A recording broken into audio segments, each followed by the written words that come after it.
വിക്രം മാസി ഒരു നല്ല നടൻ തന്നെയാണ്. അദ്ദേഹം 12th ഫെയിൽ എന്ന് പറയുന്ന ചിത്രത്തിൽ അഭിനയിച്ചതിനാണ് അദ്ദേഹത്തിന് മികച്ച നടനുള്ള നാഷണൽ അവാർഡ് കിട്ടിയത്. പക്ഷെ അദ്ദേഹത്തിന് ആ പടത്തിൽ അഭിനയിച്ചതിന് നാഷണൽ അവാർഡ് ചിലപ്പോൾ കിട്ടിയെന്ന് വരില്ല. കാരണം അദ്ദേഹം ഒരു BJP സപ്പോർട്ടർ അല്ലായിരുന്നെങ്കിൽ. ലൈക്ക് അദ്ദേഹത്തിന്റെ ഈ ഇടയ്ക്ക് ഇറങ്ങിയ ചിത്രമായത് സബർമതി റിപ്പോർട്ട് എന്ന് പറയുന്ന ചിത്രം.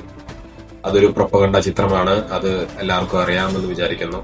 So if he doesn't act in that film, ആ ചിത്രത്തിൽ അദ്ദേഹം അഭിനയിച്ചില്ലായിരുന്നെങ്കിൽ അദ്ദേഹം ഒരു അഭിനയത്തിൽ നിന്ന് ഇടവേള എടുത്ത് BJPയിലേക്ക് മത്സരിക്കാൻ പോകുന്നു, അങ്ങനെയൊക്കെ കേൾക്കുന്നുണ്ട്. ഇതൊന്നും ചെയ്തിരുന്നില്ലെങ്കിൽ ചിലപ്പോൾ അദ്ദേഹത്തിന് ഈ മികച്ച നടനുള്ള ഒരു കൊടുക്കില്ലായിരുന്നു. And second one is Shah Rukh Khan.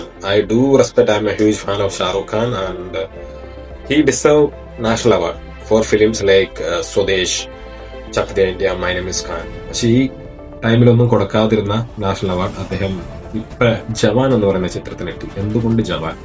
Swadesh എന്ന് പറയുന്ന ചിത്രത്തിന് അദ്ദേഹത്തിന് കിട്ടാതിരുന്നത്, അന്ന് ആ സമയത്ത് മികച്ച നടനായിട്ട് നാഷണൽ അവാർഡ് കിട്ടിയത് ഹംതും എന്ന് പറയുന്ന ചിത്രത്തിൽ സൈഫ് അലി ഖാൻ ആയിരുന്നു. അന്ന് ജൂറി ചെയർമാനായിരുന്നത് സൈഫ് അലി ഖാന്റെ അമ്മയായിരുന്നു.